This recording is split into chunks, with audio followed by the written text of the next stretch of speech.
Now as we continue on with section 4.3, we have 2 of 5 theorems left. The fourth theorem is called the Supplements Theorem. And if you go back to geometry and you think about supplement angles are 2 angles that add up to 180 degrees. So what we're going to do is see what happens in the world of trigonometry when we have 2 angles that are supplements of each other. So for example, we have 60 degrees and then the cosine of 60 degrees. If you go into your calculator, make sure you're in degree mode, hit the cosine of 60 degrees and see what you get. You should have found that the answer is 1/2. Now I want you to think of what is the supplement to 60 degrees. The supplement to that is what makes it add to 180, so it's 120. Now in your calculator, go ahead and find the cosine of 120 degrees. And when you do that, you're going to end up finding that the cosine of 120 is going to be negative 1/2. Now, what if, that's in degree mode, what if we were looking at radian mode, or in sine? So let's do a second example. Pi over 4 is 1/4 of a pi. Remember, 1 pi is 180 degrees. That's 180 degrees, so if we have 1/4 of a pi, what do we need to get a single pi? We're going to need 3/4 of a pi. So that's going to be its supplement angle is 3/4 pi radians. Now, if you were to find the sine of pi over 4, I'm just going to tell you it's going to be approximately 0.707. And then if you come in and find the sine of the supplement of that angle, and in this case we're talking in a radian mode, so 3 pi over 4. If you do the sine of that, your calculator must be in radian mode. You're also going to get 0.707 approximately. So what we've just discovered here in this investigation is if you have 2 angles that are supplements of each other, their cosine values are going to be just the opposite. And 2 angles that are supplements of each other, their sine values are going to be the same. So the x's are the opposite and the y's are the same. Let me show you visually why. Let's say that this angle right here is about 30 degrees. The supplement to 30 degrees would have to be 150 degrees. Well, that's what this is roughly, 150 degrees. So these 2 angles are supplements of each other. Well, you can tell the perfect symmetry across the y-axis. Well, to graph the cosine or to move the x movement, here I have to go to the right, here I go to the left. I go to the same magnitude but different direction. That's what this shows, is I go a different direction. And the up movement, which is a sine movement, is up, and this is also up. They go up the same amount, the same magnitude, so that's where we get the same answer. So in terms of the theorems, here's what you can write. It can either be in degree mode, which is this, or in radian mode. It means the same thing. We know the sine values are going to be the same. So let me fix that, sorry. So the sine of an angle and its supplement is going to be the sine of that other angle. The cosines are going to be the opposite, so do the opposite of the original cosine. And just think of the tangent. We know by definition tangent is sine over cosine. If we take the value of sine in this case, it's a positive, cosine is negative. We know tangent has to be negative. So they're going to be negative. Think about this way too. Tangent is the slope of the line created. Here's the tangent of one, that's an upward slope. Here's the tangent of the other, it's a downward slope. Their slopes are directly opposite. This is a nice example of how you could use the various theorems without using a calculator. And if you look at these 2 theorems, I can tell what it says here. I'm going to look at part B first. It says what's the cosine, so that just means they're asking for the x value. Part A is asking for the sine, so they want the y value. But what they want here is they want me to take 180 degrees and subtract from it an angle. So if I take 180 degrees, subtract from it an angle, this is actually the supplements theorem. Part A is also the supplements. This is just in radian mode. So take a piece of pi and subtract an angle. Well, a piece of pi is 180 degrees. Let me show you how to do this, and what I highly recommend and do require on the quiz and on the test is for you to sketch a scenario of this. Here's the scenario. Suppose the sine of an angle is 0.496 and the cosine is 0.868. Okay, I actually can graph that quite easily. Remember our ordered pairs is cosine in Sine. So they actually want me to graph the angle that sits at this ordered pair right here. So I'm going to go over about 8/10 and go up about 0.5. This is just an approximate picture. That is this ordered pair right there. And that's the angle that was created. I don't know what the angle is. If you notice in here, they say the sine of some angle, cosine of some angle. They didn't tell me that I moved 30 degrees or 60 degrees. I don't know. But here's what they want me to do. They want me to find the sine, and let's do part B first. Find the cosine of 180 degrees minus that angle. Well, here is that angle. Here's how I like to do this problem. I'll look at the picture and just kind of estimate and say, well, I don't know, maybe it looks like it's about 40 degrees. And I'm absolutely just guessing. So if that's 40 degrees, and that is my theta or angle, I imagine that I put it in there. So then I think, okay, what do they really want me to find? They want me to find the cosine of 180 minus the angle that's drawn in my picture. I'm going to guess it's about 40. So the question is, what's the cosine of 140 degrees? Now, keep in mind, they're not actually, I don't know it's 40 degrees, I'm just guessing. So I'm going to come in here and I'm going to sketch 140 degrees, which is going to be about right there. That's about a 140 degree turn. Okay. These two angles that I drew are actually supplements of each other. Now, because they're supplements, they have a very special quality. This one moves right and this one moves left the same amount, but just different directions. This one moves up and this one moves up the same amount. So their cosines are going to be the same, the sine, and their cosines are going to be the opposite, I'm sorry, and their sines are the same.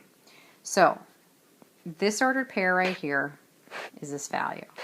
If I want to graph this ordered pair, to graph this ordered pair here, what I need to do is not go right 0.868, I go left 0.868, and I go up 0.496.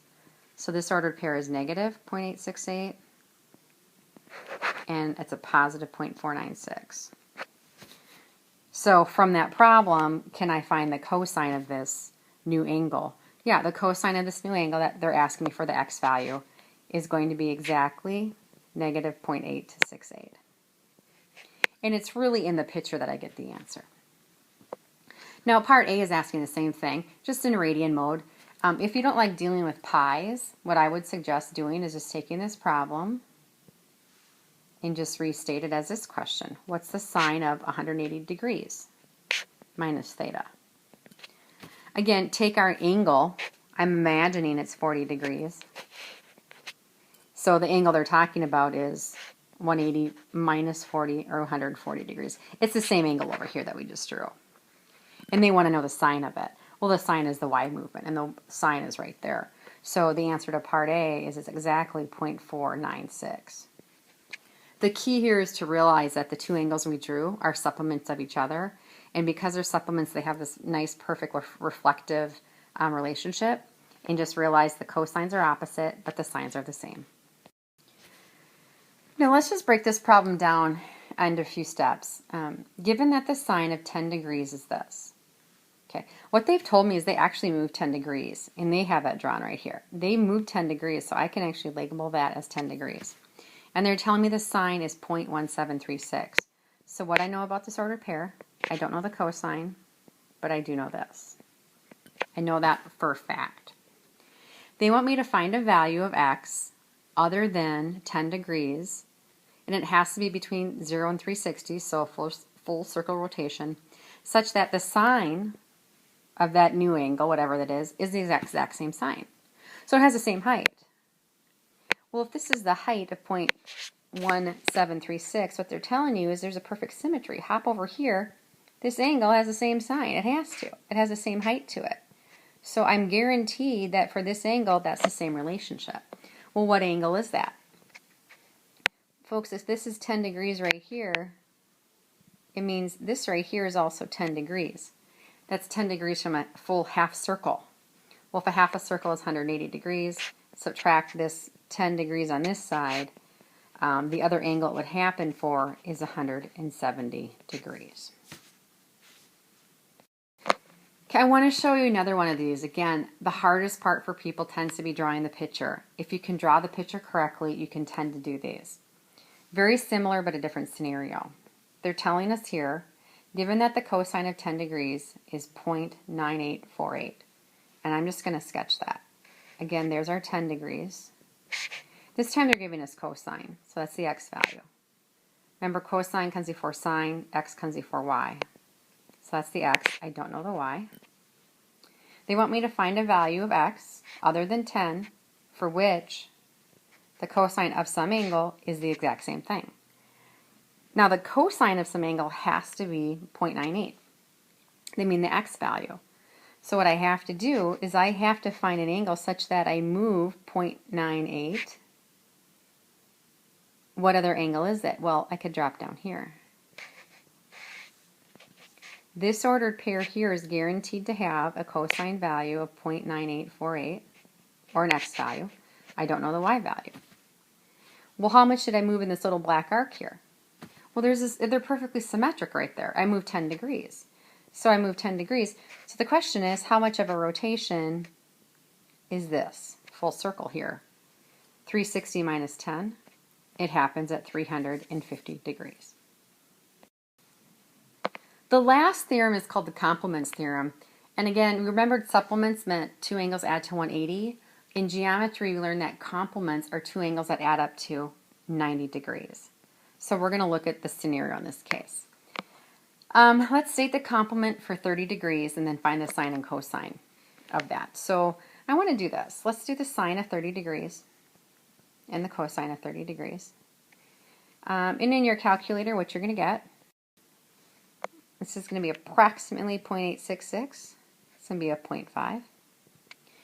Now the complement of 30 degrees is 60. It adds to 90. So let's find the sine of 60 and the cosine of 60. Cosine of 60, I'm going to tell you, is 0.5.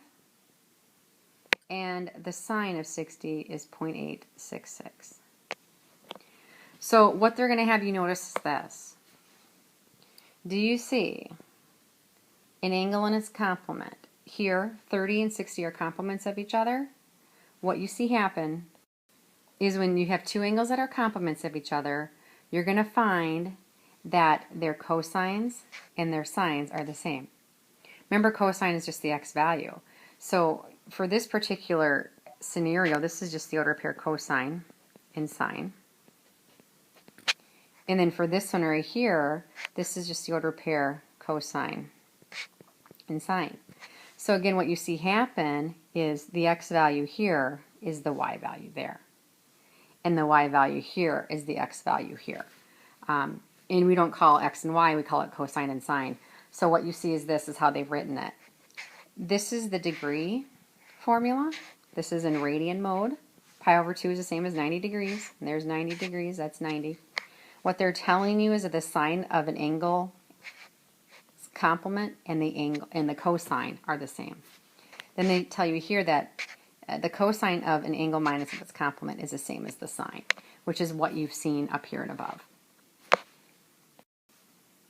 So if you wanted me to prove it to you on the approximate unit circle, let's look at 30 and 60, right? Again, here's the visual picture. Here's 30 degrees. And then the 60 degrees is right here. If you look at their two ordered pairs, you see that their values are just swapped. So the 0.866 goes there, the 1/2 goes here. And that's how you do it. Now this is the last example I'm going to look at, but we're going to do all 5 parts. So I think I'll probably break this into 2 separate slides so it doesn't get as jumbled. All right, so let's just look at the initial problem and sketch it. By the way, ignore these K's down here that shouldn't be there. Okay, let's sketch this scenario. Given that the sine of 30 degrees equals 1/2. Okay, so sine means the y value. So they said, I don't know the x, I know the y. And I know 30 degrees, so I'm going to actually put that in my picture. And I'm going to label 30 degrees. And let's just do that ordered pair. I don't know the x, but I know that the y, or the sine, is 1/2. And I'll put cosine here and sine here. Okay, let's do part A. They want us to find the exact value, the cosine of 60. So let's go ahead and do that. Cosine of 60 is going to be about right there. And that's going to be my 60-degree angle. and they want the cosine. They want me to find this value right here. Well, folks, 30 and 60 are complements of each other. So because they're complements of each other, it's guaranteed that this and this are going to be the same answer. Therefore, what I can say is I know this has to be 1/2, and therefore the cosine of 60 degrees is 1/2. What you would do to show your work is you can show it in the picture, or you could just say by the complements theorem, you know that the cosine and the sine are equal to each other. Okay, let's go to, I'm going to do part C next, and then we'll come back and do B. So let's look at C next. C wants to know the sine of 150. So I'm going to come in here and sketch 150 degrees. Let me fix this real quick. Okay, it's maybe about right there. It's about 150 degrees, and they want to know the sine, so they're asking for the y value. So let's do this. Question is, what is the y value for that? Well, what connection you can make here is you can realize that to graph the 30 degrees, I had to go right, and then I had to go up 1/2. To graph the 150, I have to go left, and then I go up the same amount. It's a perfect reflection in the y-axis. So 30 and 150, because of the supplements theorem, you can tell that their sine values or their up movements are exactly the same. So the answer here is that the sine has to be 1/2. And that's because of the supplements theorem. But the picture tells you the y movement or the sine movement had to go up. Okay, let's look at part B. They want the cosine of 30. Now 30 is in the original picture, so what they really want is the missing component of the ordered pair. Remember, we learned at the beginning of this section there's a theorem we can use to find the missing component of any ordered pair in trigonometry. It's Pythagorean's identity. And they want the exact value, so we have to keep this in fraction mode. So what we're going to do for part B is use cosine squared theta plus sine squared theta equals 1. And they've given us the 1/2. So let's go ahead and do the math for that. Sorry, plus 1/2 squared. It's going to be 1/4. I'm going to subtract 1/4 from both sides, and when I do that I get 3/4. Then I'm going to come in, take the square root of everything, and which means I can take the square root of the top and bottom. So the cosine of theta equals the square root of 3. Square root of 4 is just 2. Now remember, this could be plus or minus. If you look at the picture, we know it has to be the plus value. They want the 30 degree movement. The 30 degree cosine movement would have to be to the right, so it would have to be the plus value. So the exact answer to this is exactly the square root of 3 over 2. Okay, let's look at the last two then. Okay, part D, they want us to find the cosine of 210 degrees. 210 degrees is going to be 180 plus another 30, so that's going to be, let me fix that drawing there too. It's going to be about right here. It's a 210 degree movement. And they want to know the cosine, so they want to know the x values that they're asking for. Just look at the drawing.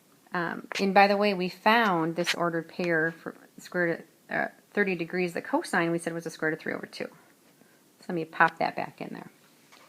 So I know to actually graph the original 30 degrees, I had to go the square root of 3 over 2 to the right and up 1/2. Now, if you notice 30 degrees and 210, what I did is I added a complete half circle rotation right here. This is the half turn theorem. There's some great symmetry here. What's going to happen in this case is I don't go to the right square root of 3 over 2, I go to the left the square root of 3 over 2, and I go down 1/2. So everything here is just the opposite. It's to the left and down. So what is the cosine of 210 degrees? It's exactly negative square root of 3 over 2. Last one on here is E. What is the sine of negative 30 degrees? Negative 30 means go backwards. So I'm going to go backwards 30 degrees. That's negative 30. And they want to know the sine value, so they are asking me for the y component. This is the y component to go up to go to positive 30 degrees. The y component here is perfectly symmetric. I have to go down, so it's minus 1/2. The exact value is negative 1/2. My suggestion for you in this section is you're going to want to sketch the picture. It's going to be required on all tests and quizzes for this chapter, because when you have the picture, it is so much easier to understand how these theorems work and you can visually see it. So good luck with the assignment.